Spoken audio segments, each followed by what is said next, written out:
Oh, hey, YouTube family. Sorry about that. I'm about a minute or two late because I was still trying to figure things out. I did not want to accidentally go live when I wasn't ready. So I think I am all situated in here. I wanted to say that this is our first happy, crappy hour. And yeah, I'm still learning and figuring out how to do this. So if you just bear with me, we're going to work on this a little bit. So I'm going to give this a few minutes, waiting for people to come on. But I do want to share something with you. This is, let me see. This is what I have been doing lately. It's kind of funny, but I don't know. Okay, the backstory behind this. Uh, there's a book I've started reading. Actually, I haven't started it yet, but I'm going to start it. Is called The Life-Changing Magic of Tidying Up. Look at this. Yeah, this is what it's called. This is the book. And you guys might have seen or known about this. It's actually a TV show now. And, oh, hey, Kathy. Good morning. So this life-changing magic of tidying up is it's a TV show called, I think it's just called Tidying Up. And the lady who wrote it is Marie Kondo. She's Japanese. And from the couple of shows I've watched so far, she has a translator who helps her work with these couples in the US. Anyway, the reason I bring this book up is because my happy crappy hour, my experience for this week has to do with this. But let me, hold on a second. I think my dog wants to come in. He's like scratching. No, he's good. All right. It's pretty nice out there, so he should be fine. My other little dogs just fell over. To get him straightened out. Here he is. So, all right. I'm going to start with the happy crappy hour. And I'll tell you what the crappy part of this was. I started watching this show, which is terrible. I think it was at like 11 o'clock at night, which is not a good idea to watch a show that might change your life, right? So I started watching this show, and the first episode intrigued me. I was like, wow, this is really cool. So, of course, watch the second show. And these are hour-long shows. So you can guess how long this is and how long I'm staying up. So as I'm staying up later and later, watching this show, I start getting hungry. So I come downstairs and I get myself a little bit of something to eat. And before I know it, it's getting really late. And then as I'm watching the show, so I get my food and come back to watch the show, I'm thinking, you know what? I'm really getting inspired. I want to do some of this. So I go into my closet. Oh my goodness. So I go into my closet. Oh, let me see what's going on here. Okay. And start tidying up. Bad idea, right? Okay, this is the crappy. So I stayed up so late, and I don't ever do this. I don't know why. I guess it was probably it's part of the reason why last week really caught me off. Oh my goodness, I was really off time-wise, staying up late. Hey, Crystal. Sorry, somebody just came back on. Hey, good to see you guys. So, oh gosh, what am I doing? Let me see. What was I thinking about? Oh yeah. So I started cleaning my closet, and before I knew it, by the time I got into bed and forced myself to stop cleaning and tidying up, which is terrible to do at so late a time. It was, I want to say it was probably 4 in the morning. Terrible. Oh, hey, Crystal. It's called Tidying Up. And it's based on this book, The Life-Changing Magic of Tidying Up by Marie Kondo. Yes, hi, Kathy. I did seize the moment. I was, hey, Narc Alert. Good evening, wherever you are. So yeah. don't start reading a book that will be life changing, that requires you to start moving and doing something at 11 o'clock at night. That would be my crappy, because for the rest of the day, I was completely off. I was exhausted. I probably was grumpy. I can't even remember. I'm not around a lot of people all day long, unless I have to be. So I was able to keep that to myself. Oh, from Holland. Hey, that's awesome. Good to see you. So that's my crappy. My happy is, oh, wait, so I guess the lesson there is, don't start something at 11 o'clock at night. You read the book? Yes, there's a show. It's called Tidying Up with Michelle Kondo, or Marie Kondo, sorry. Yeah. So I highly recommend it. I only watched 2 episodes so far. I was tempted to watch a third, but it was already, like 3 in the morning at that point. So I did not watch a third show. I'm going to do that soon, though.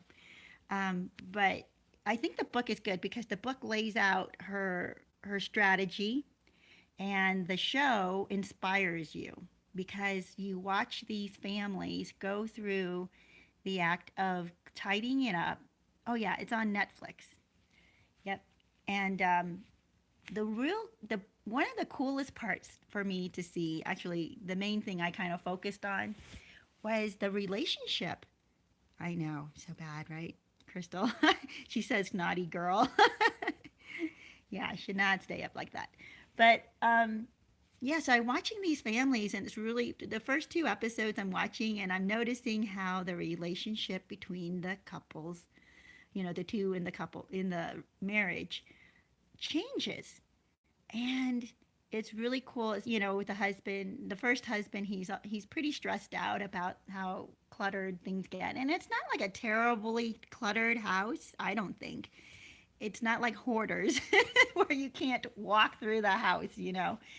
But there's just piles of stuff. There are, stacks of clothing, and the few dishes in the sink. Although they do say that normally there are dishes like everywhere and on the counters, and there's stuff all over every surface. So as they're tidying up and as they're cleaning, and this takes them actually weeks to do. So the first couple, I think it took something like 28 days. And each week, Marie Kondo comes back and gives them the next task. So she does have a structure to this. Anyway, so week after week, as she comes back to check on them and give them the next task, you start to see how more relaxed they start looking, happier. They start looking happier, and they are actually a little more affectionate with each other and playful with the kids. And I'm just thinking, wow, this is true. When you get rid of clutter in your house, you tend to get rid of clutter in your mind, because what your eyes see, even though you're not thinking and you're not focused on the clutter, or stacks of something, or even like you'll see a pile of laundry, and even if you don't look at it, it's there. You glanced by it and you think, I got to do that. It affects your mood. It affects your mind. And so it's going to affect your relationships. And it did. Even though these couples were not, I don't think, super cluttered, I guess the second one kind of was a little bit more. Wait. Oh, yeah, the second one definitely was. The third one, they had such a small place. It's like, well, how do you not have all this clutter when you have a small place and there's 4 of you?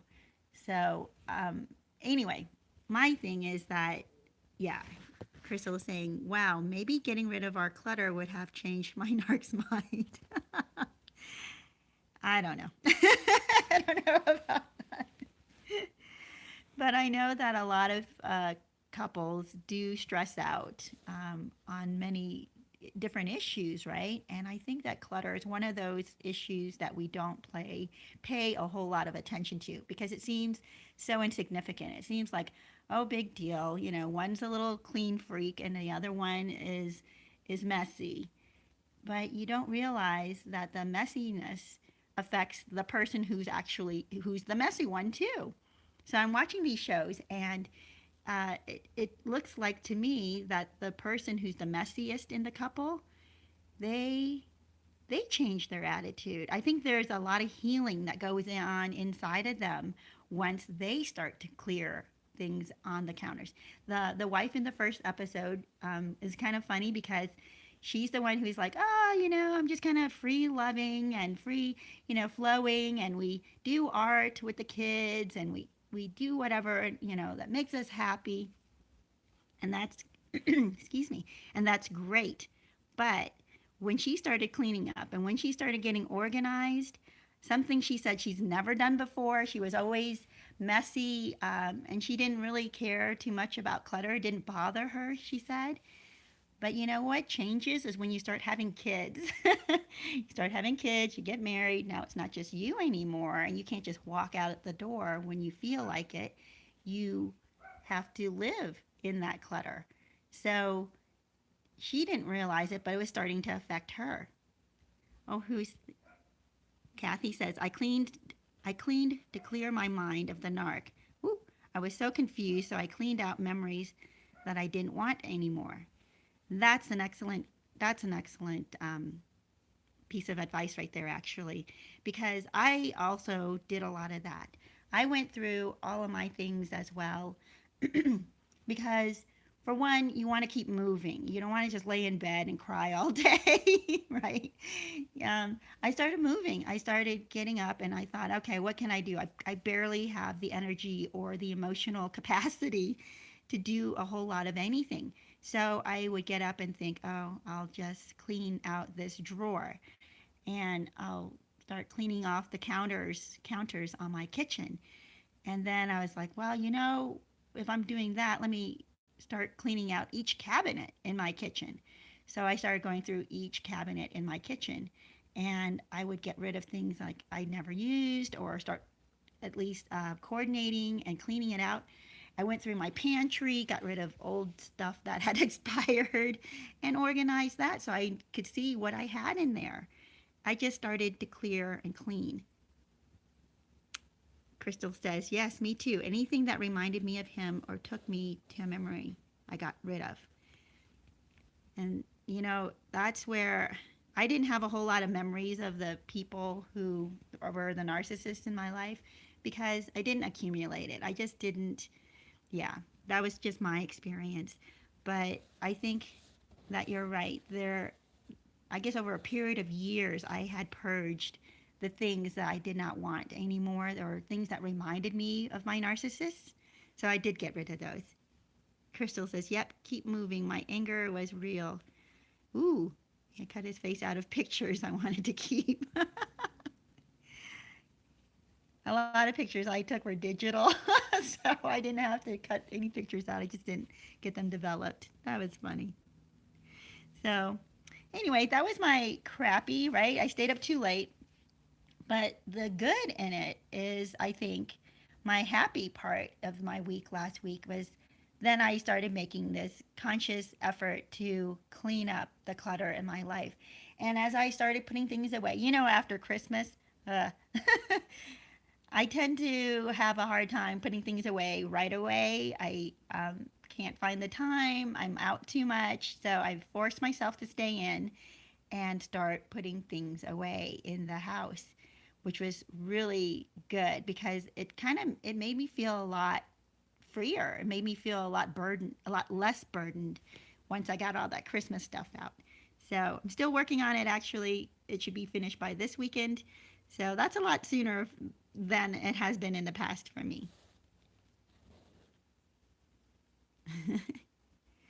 So, yeah. So, do you guys have any happy, crappy moments this last week? I wanted to ask that. If there is something that happened this last week that you thought uh, was not a good thing to have done and how it affected you. And if there was something that was good that happened this week and how it affected you. And the point of that is to carry forward. I want to do this thing. It's called, let me see how it goes. I always get this wrong. It goes stop, keep, and start. So what do you want to stop doing? That's not good. What do you want to keep doing? That's good. And what do you want to start doing in order to get yourself moving in the right direction? So for me, it was to stop staying up late. I've got to turn off all of my equipment, all of my, my phone, my TV, stuff like that. Oh, yes. You went to a boxing class for women? Oh, that would be awesome. That was Narc Alert. Thank you. That's great. Because that's when, how was it? What did you think? Did it kick your butt? Because, oh my gosh, I can imagine that takes a lot. For 8 weeks? Oh my gosh. That's really good because that also takes out a lot of, oh my gosh, I can imagine. I got to do something like that. I have got to. My dog is barking because he wants to come in, and oh, that little poop. Okay, let me see. I think I'm going to go ahead and go get him. Oh, or maybe I'll just leave him out there to bark for a little bit. It's a nice day, so he's fine out there. Oh, yeah, boxing at the beginning is going to be hard because yeah, especially if you're not, yeah, you're not used to using those muscles. Did you paint the narc's face on the punching bag? Yeah, it really helps. Ah, that's good. Oh, that's terrible, but it's good. It's terrible. But yeah, that's excellent. I'm glad that you brought that up, Narc Alert, because one of the things I had suggested is you're going to feel a lot of frustration. You're going to be sad and depressed, but you're also going to feel frustration when you think back on the narcissist. And you've got to get that frustration out. Otherwise, it's going to come out in really unhealthy ways. And if you can use that frustration towards motivating you to do something good and something healthy, then use it. Use that frustration. So there were times, that's when I started doing my exercises as well. I didn't start boxing, but I can see I've wanted to start doing that. I think that's a really great idea. I think you've inspired me. uh, Crystal says, I got to get more physical. I was doing so well in the summer. Yeah, I know. So it's winter time. So you got to pick some other things that you can do indoors. And even the small things, indoors, I would start doing that. I've started doing squats and push-ups and planks a little bit. I've started, uh, what have I done? Well, I'm mostly cleaning around, so that's a little physical. But mainly I've started trying to do just a few things inside the house.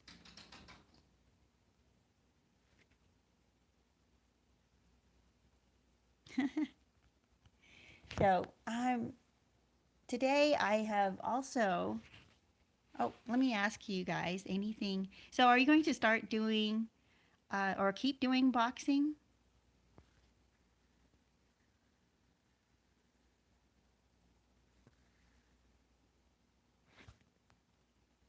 Because that's something I think would be great to keep, right? Or if it's not boxing, keep doing something physical. Pick up another class or another activity.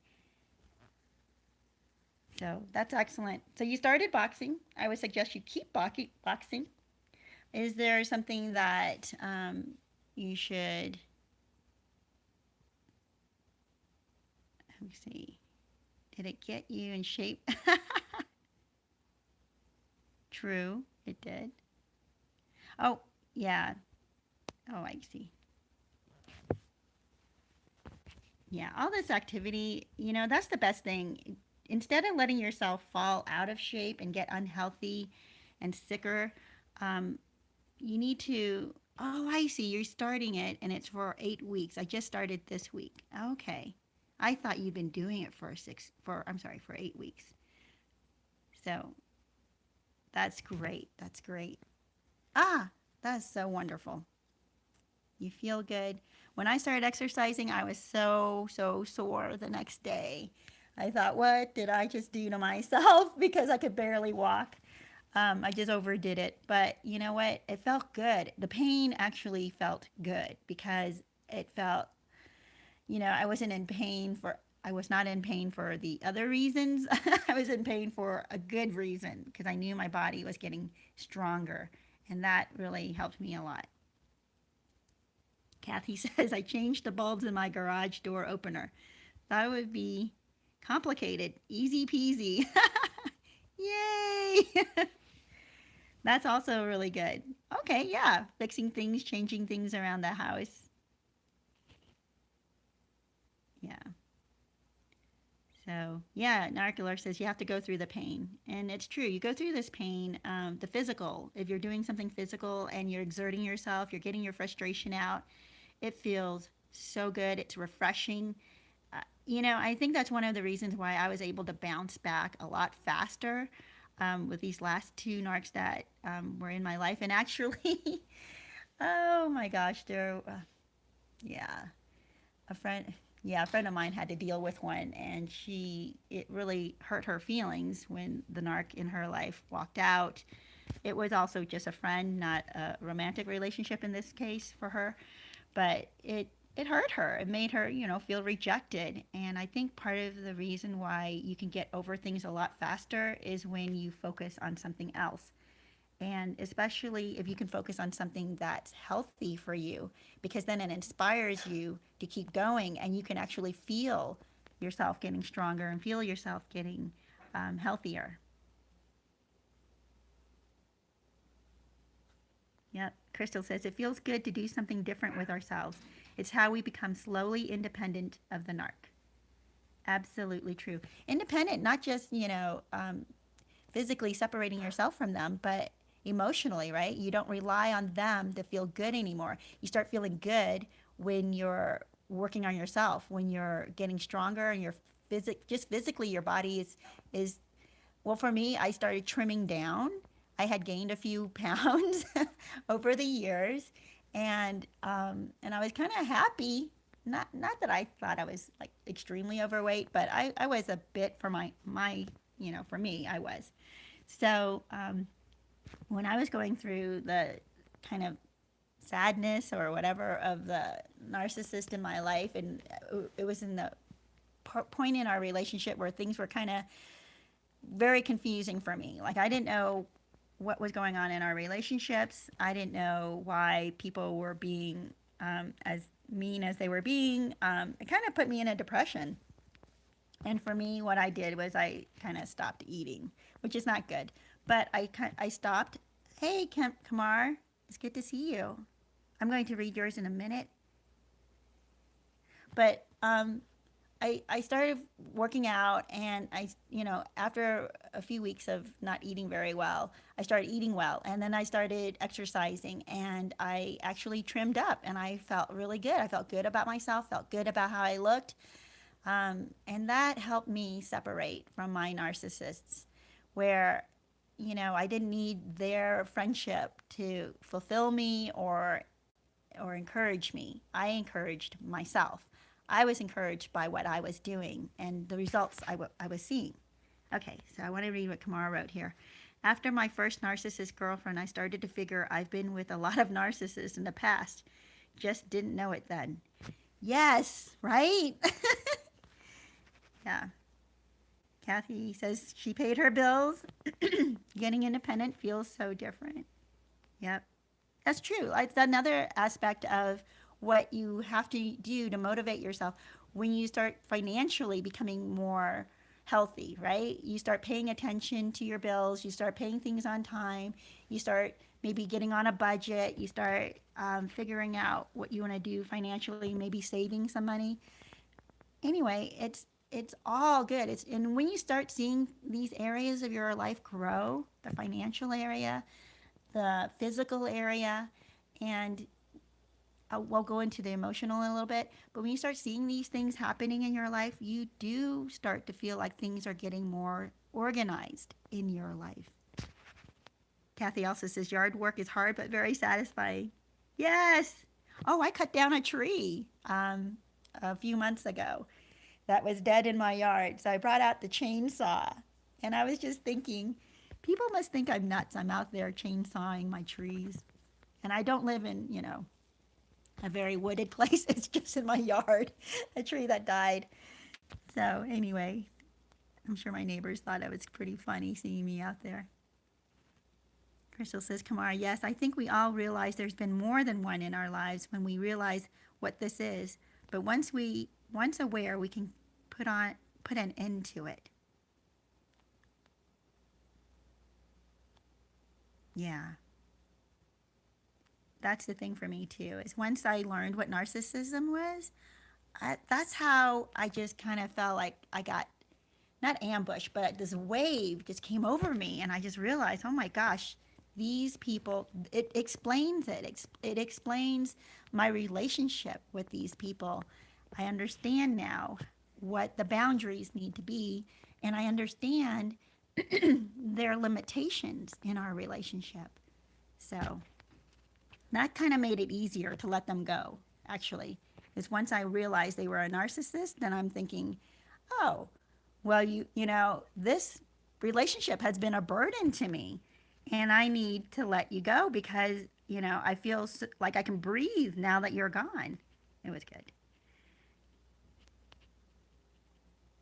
Narc Alert says, yeah, we're getting the validation from them. Exactly. Once we become more independent, we don't need validation from them anymore. And I think that's one of the things that would draw you into a narcissist, because they're very, they love bomb, but you know what? In friendships, they love bomb there too.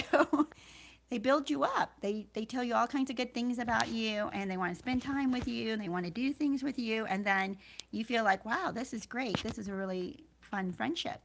And not to say that there has to be a limit to that too. You can't spend every day, all day together, running around, ignoring your families and your other obligations. But you do get a lot of validation from friends who are narcissists for a while, and then you don't anymore. Keep your body fed, nutrition. I was extremely low on vitamin D, which causes, if you're low on it, causes depression. That's from Kathy. Yes. Chainsaw. I'll tell you what, Kathy, the chainsaw was cathartic. It was like, anyway, it was awesome. I'm looking around like, what else can I cut down in my yard? I'm thinking about offering to cut down my neighbor's dead trees. That's how awesome it was. Anyway, Mark Alert. And by the way, I do recommend that if you use a chainsaw, have another person there with you, just in case something goes wrong, that they can call 911. And I did. I had another person there with me. Just, yeah, a little warning there.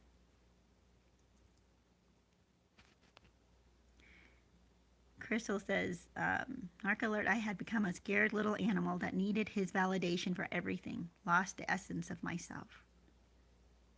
That's so true. It's so true.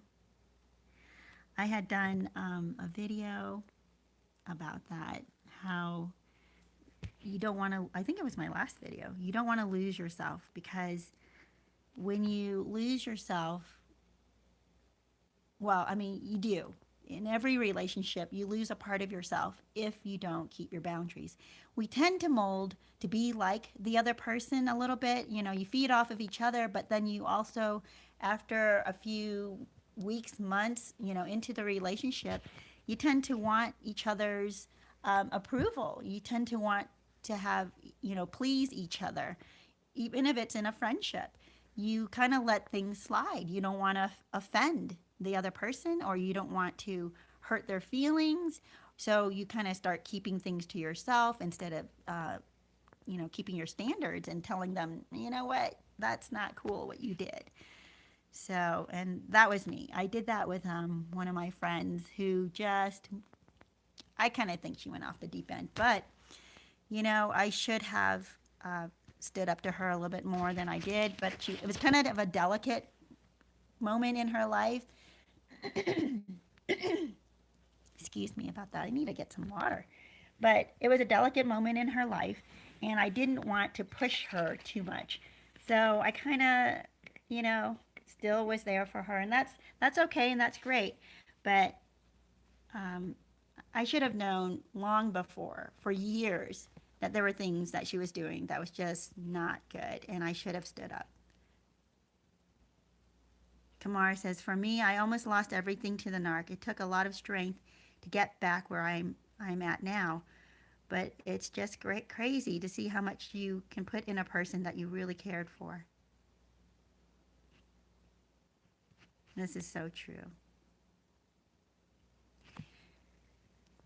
And that's what surprises me too, is that the friendships, even, that I put myself into, I really wanted the approval. I wanted the acceptance. I wanted to be part of this, the girlfriends thing.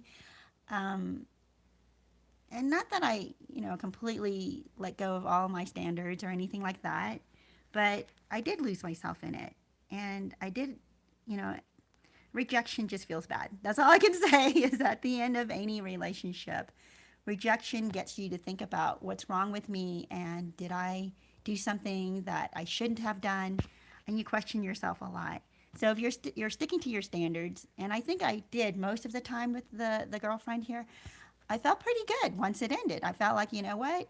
I did all right. There were times that I messed up, times that I let my standards slip, but I'm going to forgive myself for that and I'm going to move forward. And at least now I know that I'm never going to cross that boundary again. I'm going to keep that standard strong. I really liked what Crystal said here. Vitamin D equals de-narc yourself. Yes, you know what? It's true. We don't get enough vitamin D. And even if you live in a very sunny place, I notice that a lot of people don't go outside enough. You need at least 10 minutes in the sun each day. And probably more, I would think, than 10 minutes. But how many of us actually stand in the sun with our skin exposed, like in shorts or short sleeves? Like if we're standing out in the sun, a lot of times, what if we're wearing long sleeves and long pants? You're not really getting the sun that you need on your skin to create the vitamin D. So go and get some vitamin D. And it is something that helps you with depression because a lack of vitamin D lowers your immunity and lowers your ability, actually even build, I think, creating hormones, the happy hormones.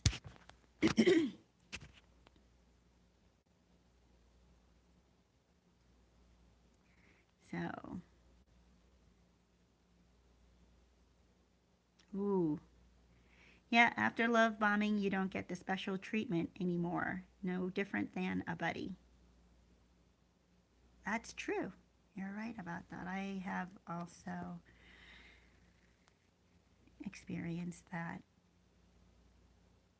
Going no contact with toxic family, even after breakup with narc spouse, is a must for healing.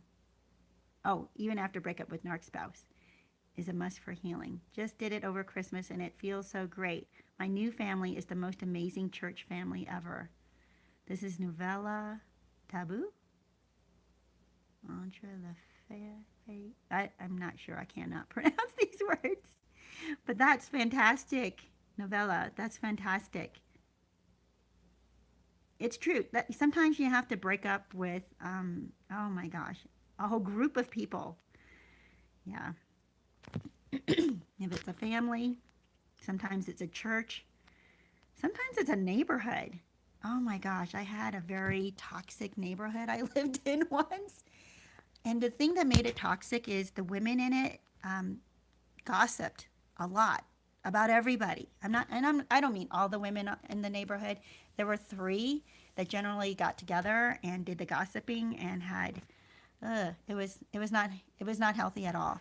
And I remember them even gossiping about each other in very, very negative ways, putting down each other, of course, behind their backs. And I just thought, at the time I didn't even think, oh, they must be talking about me too. But after I moved out of that neighborhood, I thought, wait a minute, I was not immune to their gossip. I'm sure that they talked about me as well because I heard them talking about each other. And they appeared to like each other and they were very friendly with one another. But they were friendly with me too. And I'm thinking after I had left, you know what? There was something that just felt very negative there all the time. And when I left there, I felt good. It felt liberating. Ruth says, I love your channel. Do private coaching? I have not done private coaching. I, I'm hesitant to do that. Um, oh, my signal is breaking up badly. Is that doing that to anybody else? I hope it isn't. I'm in a pretty good spot and I should have really good signal. Let me look. Yeah, I have really good signal here and I also have Wi-Fi. So Ruth, you know what? I would not mind starting and maybe with just one person and we'll see how that goes. And it's going to have to be structured. So I'm going to have to look into that and see how to structure that properly. I have some idea of how to do it because I've kind of, how do you say that? Just informally, I guess, coached people in a way because that's what I do with friends. That's what I do with younger people in my life. And it's been really good, but I haven't done it in a regular, like once a week type of thing. So we'll have to see. We need to set goals and we need to have certain actions that we need to take each week to implement, and we want to definitely grow. So that would be my goal if I were to coach anybody. Oh, it was your phone? Okay, good. I'm glad you figured that out. That was glitching. Okay. Oh, positive vibrations. Hi. Oh, I think I missed saying hi to a bunch of people. The wrong witch. You, I, your title kind of cracks me up. The wrong witch, because uh, I don't know if I should be afraid or if I should laugh. So, yeah, I know I don't want to mess with that, right? Positive vibrations. Hi. She says, I subjugated myself to his needs. I just talked about this with my therapist. I lost touch with friends and family, stayed home just in case he wanted to do something. That's part of the isolation. And some of the isolation that the narcissist will be the one to isolate you. But we also tend to isolate ourselves because we start focusing more on the narcissist to make sure we're open for them. And I noticed I did this too. I had a friend. I haven't talked about this one very often, but I had a friend who occupied my mind because this person was going through a really, really hard time, and I was really concerned for him. So even when I was with other people, I would be thinking about him or his problems, and I wasn't able to enjoy myself or be in the moment with the people I was around. So that's another, actually, I do want to do a video on that because that's a really big learning, something that I learned to do very well this year was to be in the moment. And I have to tell you, it has extracted me from thoughts when my thoughts would go down a rabbit hole and become negative and self-deprecating or self-harming. Because I was able to be in the moment with the people around me, I could get my mind out of that. I could get my mind out of the darkness and into the light and be around the life that was happening around me. We have a top-rated ministry for narc survivors. Who's this? Hey, Teo. Okay, hold on. I believe that it is another, Teo says, I believe it is another thing to, I don't understand this. Something from people you love, and another thing is to get validation from them. Validation comes from clear judgment and only from ourselves.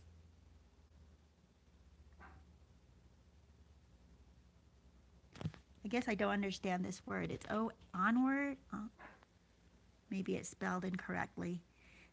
It's another thing to something from people you love, and another thing is to get validation from them.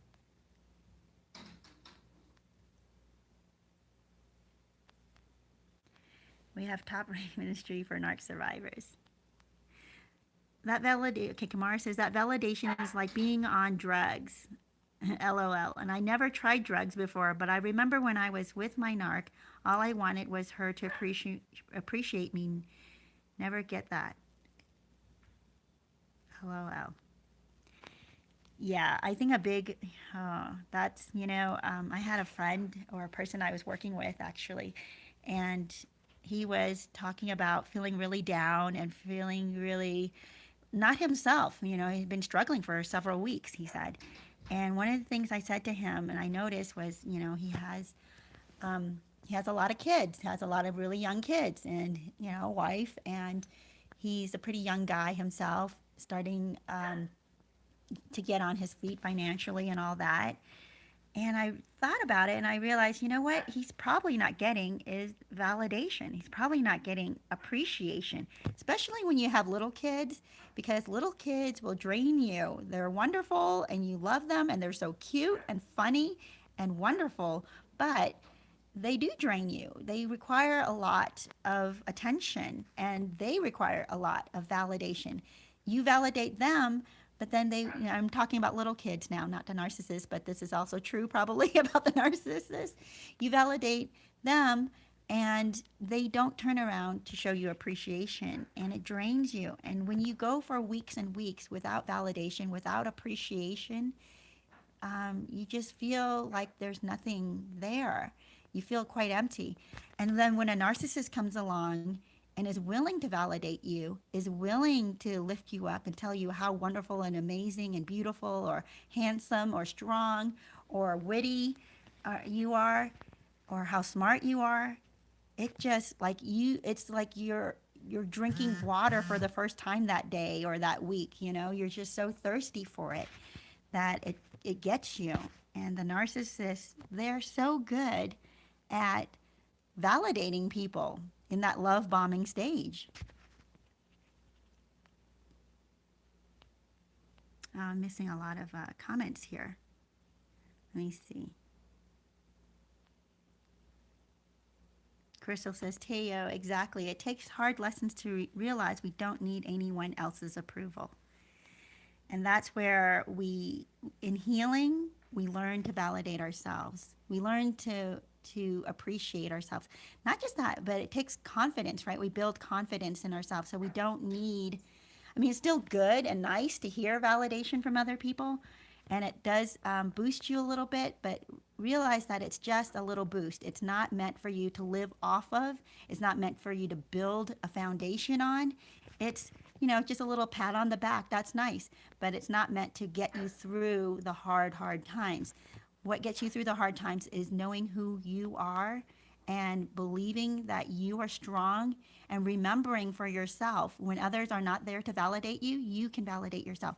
Remembering for yourself all the trials that you've been through and the things you've fought through and come out of. So when you do that, you can feel some sense of stability in yourself. Oh, here we go. 5,000 IU daily. I noticed right away. Is that the vitamin D? I would agree with that, because I've noticed that when I get vitamin D and I try to get out into the sun and, roll up my sleeves or wear shorts or something like that to get the sun actually on my skin. And I try, 10 minutes a day. That's not asking too much, right? So I'm trying to do that each day. So here we are with Happy Crappy Hour. I want to tell you what I've learned so far. Start taking vitamin D. Get out into the sun 10 minutes a week. I'm sorry, 10 minutes a day, not 10 minutes a week. That'd be terrible. Try to get exposure of sun on your skin, on your arms, on your legs. And if you're in a place where you can be in a bathing suit, awesome, do that. 10 minutes a day. Do that for yourself. That's a really great thing to start. Another good thing was we were talking earlier about boxing, doing something physical. Yeah. So those are things to start. I want you guys to think about this. What can you start this week? And that's not hard, taking 5,000 IU, is that what you said, daily of vitamin D. Start taking vitamin D daily. That's excellent. Knowing how fast he moved on and appearing to do well still hurts 8 months later. How easily I was replaced. Also how he badmouthed me to his family. People who I thought love me hurts too. That's positive vibrations. Yes, I agree with you. I have been through that as well. Um, yeah, I had a couple of friends. Oh my gosh, what? You know what? These were not good friends. It had been a very tumultuous year. I'll tell you this. This does not happen to me every year. But this past year, and that's what kind of prompted me to start this channel, is because I just got overwhelmed with the narcissists in my life and coming out of the woodworks and coming into my life. And I'm thinking, what in the world is going on here? But that happened in one of the relationships I had. Was these two I thought were really good friends. They started bad mouthing me. At least one of them did, and just was extremely harsh and mean, and pretty much threw away everything our friendship was about, and decided that I was a horrible person. And I was like, what? What? And they never even talked to me, so I was never able to even figure out what part and what was it that they were thinking. Is there something that I can answer? They didn't even ask. So you know what, at this point, and after a few months, I avoided them too. I did not want to have to answer. I did not want to have to explain anything. I know who I am. I knew who I was.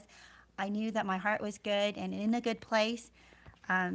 Even if they translated it differently and they got the wrong impression, that's on them. So I can't change that. And if they want to believe the worst about me, and this is what I want to say to you also about realizing that after your narcissist badmouthed you and the people you thought loved you now are against you, that happened to me too. And I want to tell you that it doesn't matter. It really doesn't, because if they want to run with the lies and with the wrong impression that the narcissist had of you, if they want to believe it, let them. You know, I mean, you coming to them and trying to explain it to them, and even if they came to you today and said, hey, so tell me, you can tell them a little bit. I would tell you to be very careful and guarded. Don't give away too much of yourself, and don't grovel, and don't ask them to take you back or anything like that. But you want to state the facts, clear up any misunderstanding, or clear up the lies that were told about you, but don't get into your heart, and don't get into deep your deep feelings about the narcissist or other people that were involved, because they will take that and run around and gossip and distort what you say, and it's just going to get bigger and worse. So that would be my advice to you about the flying monkeys talking about you, or coming against you. Natasha says, how do you cope with the brutal discard? Even though it's not the first time it's happened, it's still shocking and leaves you reeling for months. Natasha, the way you deal with a brutal discard is truth. You have to sit down and write down the truth about all of it, about the relationship, about the narcissist, about who they really were. I mean, you probably built up in your mind that this person was a good person, was wonderful, was because they were feeding your ego. You started building them up because you want to believe that a good person believes in you, or a good person is building you up, or a good person sees all the good inside of you. Because you don't want to think about, well, the bad person, a horrible person, sees all the good inside of me, or this horrible person is lifting me up. What you have to do is you look at that, and you don't have to go to what the love bombing part of the relationship, but go to the part where they really showed who they were. That's how you get over a brutal discard, because you start to see that this person, and you go back sometimes into their history, because you know their history. They probably have told you about their history and all the discards that happened there. They're going to tell you that their exes, their previous exes, or their previous friends, or their family members have done this XYZ to them. And now you can see it in another light, and you start to question all the things that they said and all the stories they gave you that makes them look like a victim. Now you realize once they've done this to you that they probably have done that to other people. So how much can you believe of what they said? But being with that narc let me realize a lot about myself. Yes, Kamar Brown. Me too. Me too. I learned a lot about myself. I just couldn't get it in my head that people are so evil. I can't even begin to explain that. I think it's, it's definitely a psychological problem inside of their mind where they don't feel the empathy, they don't feel the connection that most people do, and that's how they can be so evil. When you are not able to attach to another person emotionally, you can't be sympathetic, you can't be empathetic, you can't really care about what the other person is feeling because you don't even think or even understand what the other person is feeling. It is, and I think that causes them to be very evil. Breesan, everything in the narcissist life is a failure. Failed relationships, failed parenting, failed friendships, failed businesses, failed home ownership. They can't maintain anything long term. From what I am seeing in the narcissists that are still in my life, I would agree with that. I would absolutely agree with that. Crystal says, Natasha, it slowly gets better. Just never let them back in. Gets worse every time if you let them back in, that is. Honeymoon phase gets shorter and shorter. Wow. Yeah, I haven't had to deal with that personally, but I have seen it.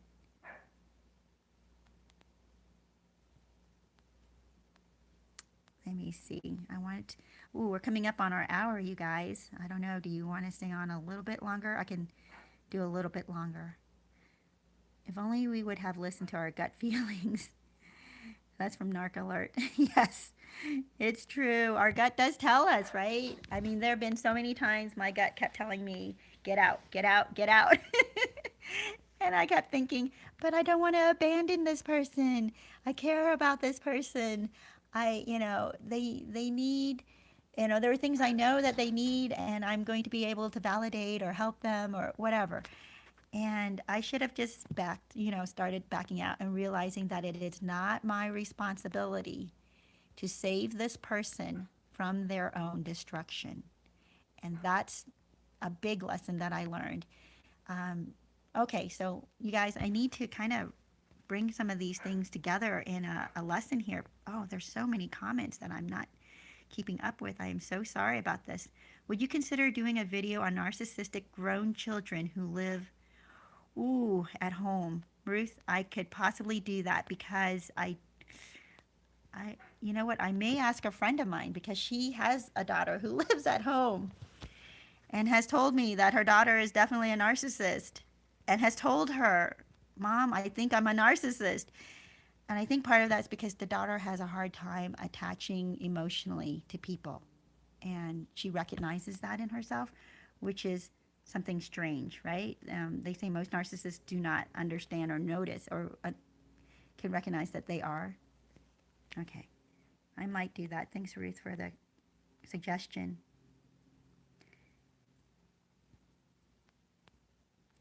Let me go back and see some of these.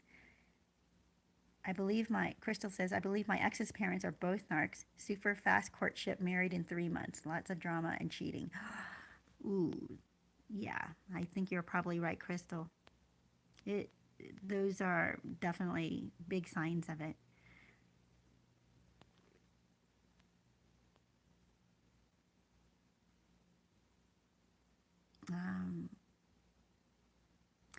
On here, but I'm so happy she had a I'm not going to read that out loud, Kamar. But I can move on with my life narc-free. Yeah, you know what? You missed a bullet. Really, you dodged a bullet there. That's really hard to have children with a narcissist. Positive vibrations. I believe that family is always on it too, because in my case, we traveled 4 states away to meet her family. And I remember her mom was just like her, an A-grade narcissist. Oh, it's terrible. Oh, yeah. Narc says his mom knew all along about his supplies. Absolutely. I have seen this in my own family, in my relatives, where the mother of the narcissist encourages the narcissism. And actually, in my friend too, one of the two that I was telling you about, who's no longer a friend of mine, I actually did a video on them about narcissist plus narcissist equals super Crazytown, and I think the covert narcissist. Those two videos were pretty much on those two, where she completely enabled the son. It was disgusting, and I should have stood up sooner. I should have said, "What the heck are you doing? This is not good." But she was just so empathetic towards him and so caring and concerned, and he was just spiraling out of control. But he was so abusive towards her. She would have some minimal boundaries with him, but it didn't seem to ever last. Anyway, it's just total psycho crazy town there. I'm trying hard to not let him back in ever again. Have my phone blocked, but it's so hard to be discarded after years of marriage, like you meant absolutely nothing. Natasha Rose, oh my gosh. My heart goes out to you, because I think it's, yeah, years. You're talking about years being with a narcissist and being married to one. So of course you thought this was going to last forever, and they were in there. I'm watching that right now happening. Are the narcissists, I'm watching the narcissists. One of them got married. Another one is getting ready to get married. Oh my gosh. I'm just thinking, this is awful, because anyway, you know how it's going to end. I know how it's going to end. And the people afterwards are going to be so devastated. Yes, but their loyalty was to their brother. His stepdad definitely told me to leave him. Then I heard the bad things he did and why he couldn't stay in his mom's home while his stepfather was alive. Wow. Wow. Thank God for that stepdad. And it's unfortunate that he's no longer alive. But he tried, right? He tried to warn you. His sister is his biggest flying monkey. Oh no. He's been bad-mouthing me to her since day one. Oh my gosh. No wonder she never understood why she didn't like me. I was so nice to her. Crystal, that really stinks that he did that. What a jerk. Natasha, God's got you. I can only imagine years of marriage now, how that will feel. Me and mine are close together for 18 months, and after she discarded me, felt like my world ended. That's what, yeah, exactly, Natasha. Your world does feel like it ends.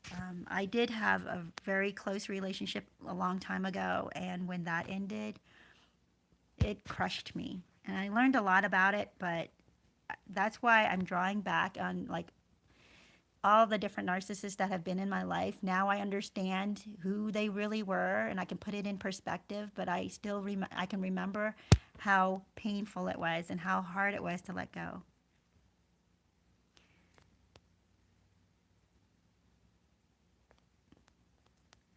Oh, I don't know how far down I am from the...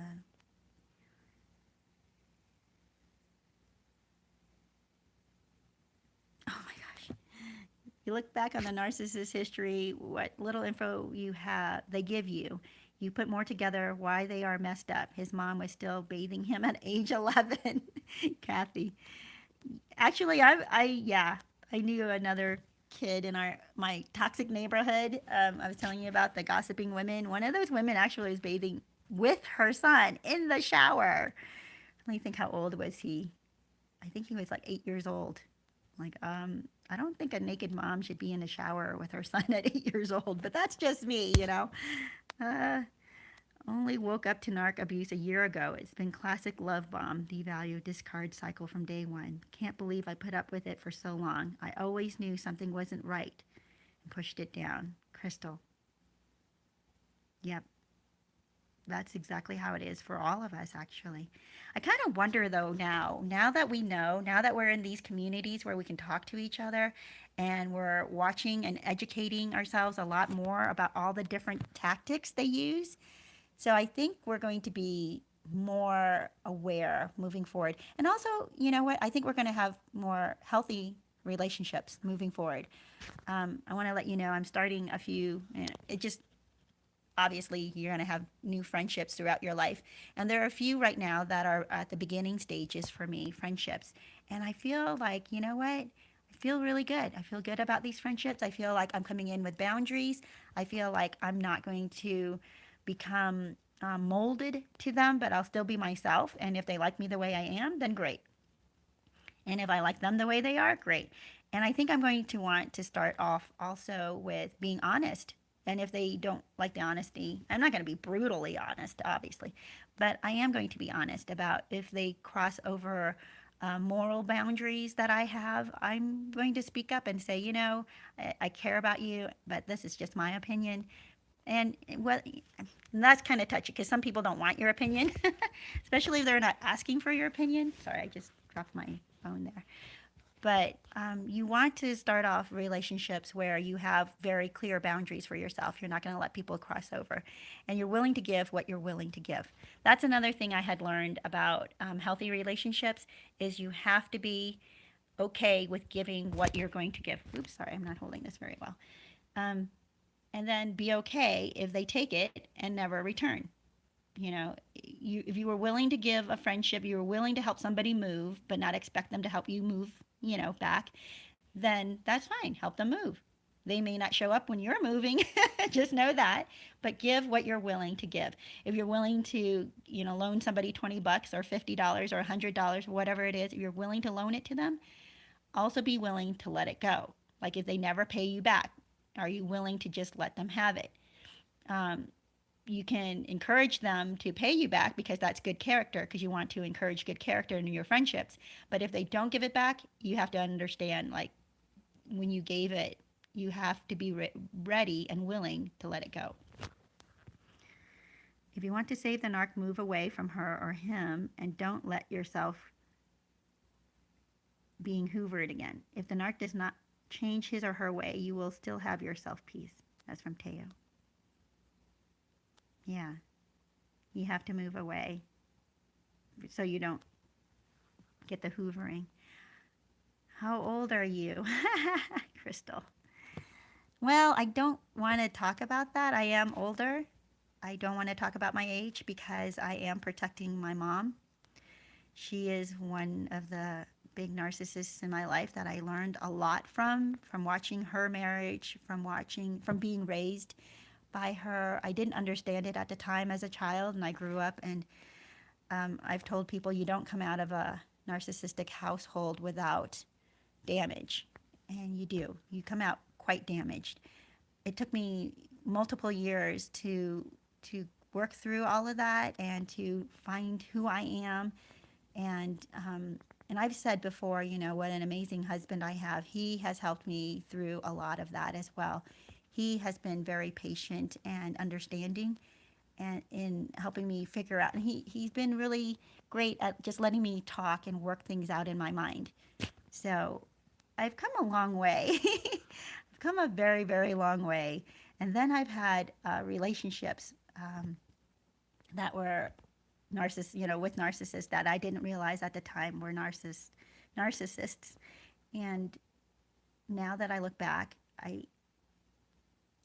it's just, anyway, the question was, how old am I? My mom is a major narcissistic person. She literally is still married to my dad. They will be married 44 years this month. But yeah, she's living with another man, won't get a divorce, and blames everyone. Yikes.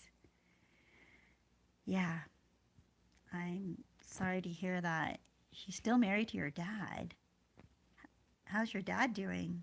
Me, my kids, you name it. It has to be all about her. Yes, it is. That's the way it is. Even if it's your birthday, she has to be the center of attention.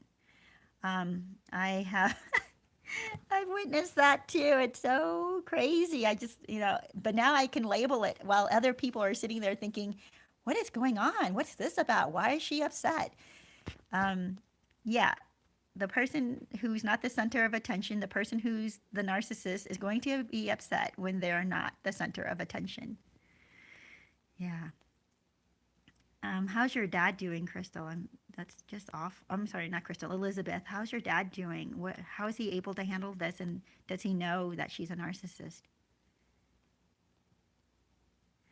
Crystal says, I actually feel mean when being clear with my boundaries. Yeah, I did too. I felt like, oh, that's harsh. But you know what? It's not harsh. It's okay. We have to be okay with ourselves. We have to stop. If someone else is clear with their boundaries with you, you're not going to be like, how dare they? You're going to be like, well, okay. I guess I shouldn't do that when I'm around you then, or you don't like it when I do this, and you're all right with it. So you should be okay with yourself having boundaries with other people. And it's all right too if they're not okay with it. That's okay too. If they're not okay with it, that's fine. Then you have to move on. That's all. That's all there is to it. Then you just get ran over. People are mean to you if you're nice as well. Mostly so you should express how you feel. That's Elizabeth. Yep. Crystal says, always thought people pleasing was being nice. Yep. That's true too. You think people pleasing is being nice, and it is being nice, but you know what? We got to stop with this. Kind. How about being kind? Kind is better than being nice. Be kind. We can be kind and still have our boundaries. The ex-narcissist hurt so many people before me. I drank the Fool-Aid. That's good. I haven't heard of that. And believed his version of truth. How I wish I could talk with them now. I know. Positive vibrations. That's how I feel too.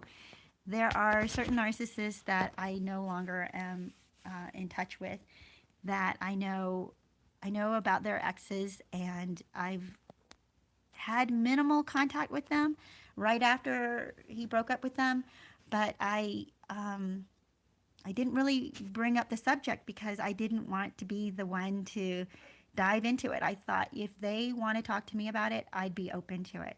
So there too, you have to understand, you can't be the one that approaches the victims and to start talking about it, because you don't know whether they are still a flying monkey for the narcissist, and you don't know if they are still under the spell of the narcissist and want to go back to the narcissist. Either way, they will tell the narcissist everything that you say and everything that you do. So you don't want to be trapped or get hooked or roped into that again. You don't want to be connected to the narcissist. So you have to be very careful about what you say to past victims of the narcissist. They have to be the ones to approach you. And even if they approach you, treat that with caution, because they could be approaching you just to feel you out for the narcissist. So I just want to give you those warnings.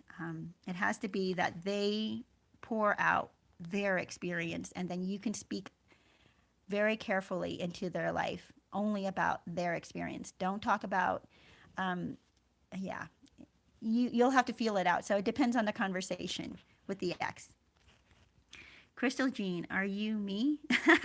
I thought people pleasing was okay too. How I wish we could talk to each other about our stories.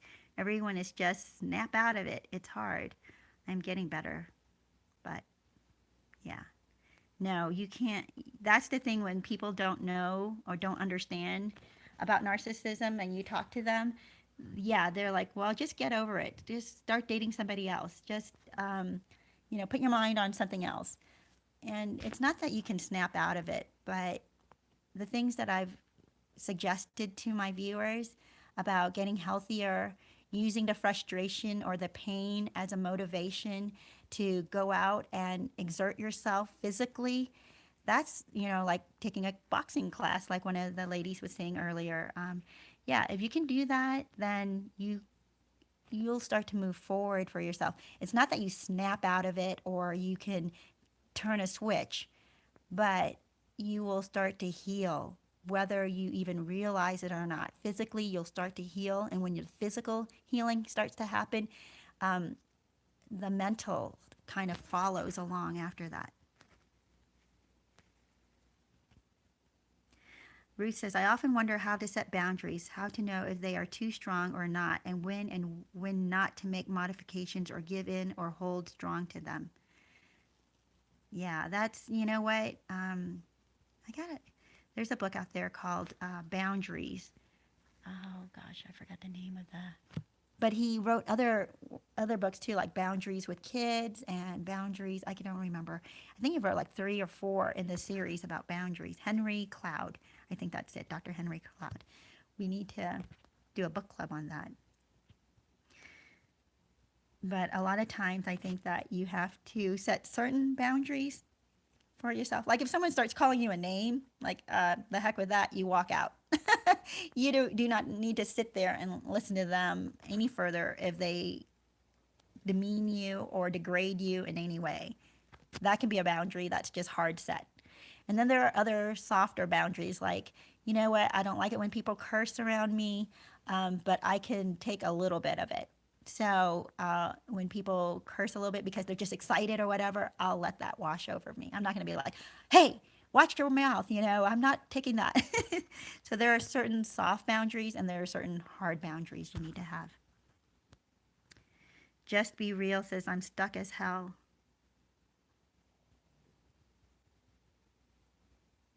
Yeah, I get it. I get it. I was stuck too. I think everybody who's on here has been stuck as hell. And that's where, just one breath at a time and one day at a time, and see if you can start something, just one small thing. Like earlier, someone was recommending taking vitamin D. Take a vitamin D pill each day. That's one thing you can add that's not going to be impossible to start, right? That's something you can do. Another thing was sitting in the sun for 10 minutes a day. You're talking about being stuck, and I understand that. You're not going to unstuck yourself emotionally or mentally in an instant. That's just doesn't happen unless you're a narcissist, right? But you can begin the process of adding something to your life that's different. And the crazy thing is that one different thing will lead to another different thing, will lead to another. And as you build these different activities or these different mindsets or different ways of seeing things, it will start to change you. It will start to mold you away or change your direction away from being stuck. And before you know it, you're going to be like, oh, I felt like I was stuck, and I still feel a little stuck at times, but I'm not where I was a year ago or 5 months ago or 2 months ago.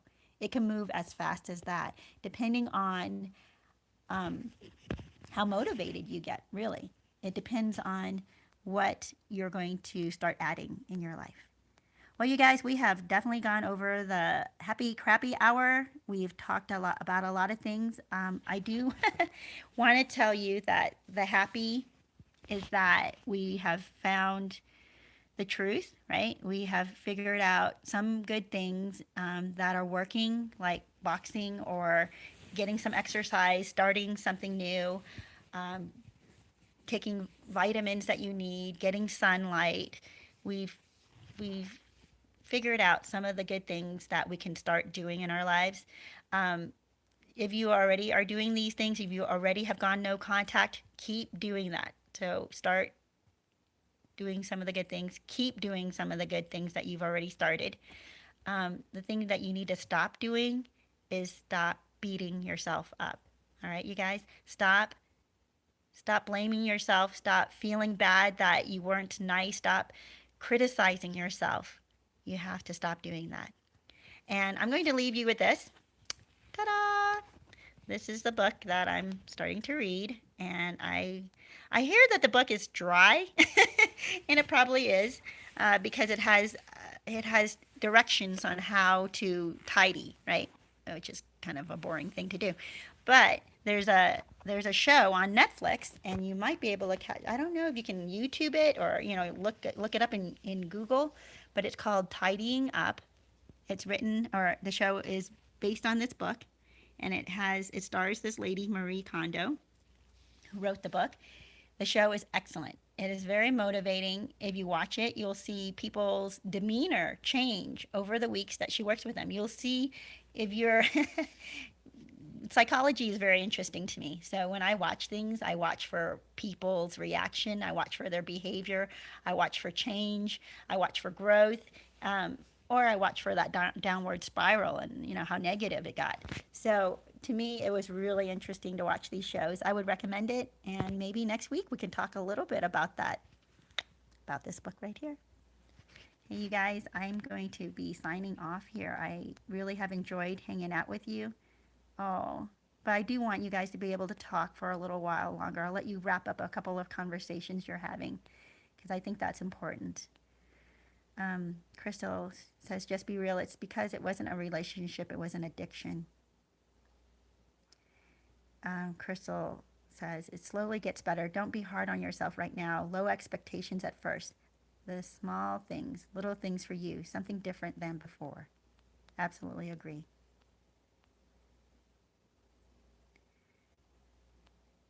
That's awesome. I'm glad that you guys all made it in. Amina, hi. Or is it Amina? Thank you for everything. Great hour. Oh, thanks, Ruth. Narc Alert, thank you too for joining us. Crystal, just be real. You need to wean yourself off of them like a drug. It isn't easy, but you'll be healthier and happier after you kick the habit. Yes, true. Just be real. Can we talk more, Crystal? Oh, that'd be great. I swear why can't I see this? I appreciate you talking to me. Oh, that's good. I'm glad that you guys are, connecting there. Henry Cloud, yes. I believe some YouTube vids I've watched him. He's really good. Yes, you guys, I didn't realize he was on YouTube. It didn't even occur to me to go on there and look for him. But that's a good idea. I may go ahead and watch some of his videos, maybe put links to it, because he talks about boundaries, healthy boundaries, how to create them, how to figure them out. And I don't want to, I think he probably teaches it better than I would. Bye, everyone. Says Crystal, take good care of yourself. God bless. 63 days, narc, free and doing so well. Woohoo! Amina, I am celebrating with you. Oh, watch Dirty John? Dirty John. Okay, I'll have to look into that. Crystal, have a great day, girl. On Bravo. Oh, okay. Bravo. Okay, I'd have to look for that because I don't know. All right, you guys. I think you're awesome. Thanks for joining me. This has been really a wonderful Happy Crappy Hour. Next week, I want to hear, actually, I guess we kind of do talk about the happy and the crappy already. I do want to hear more of what you're implementing and what good has been happening this past week for you. All right. Until then, you guys, I wish you lots of hope and health and wholeness, and I will talk to you soon.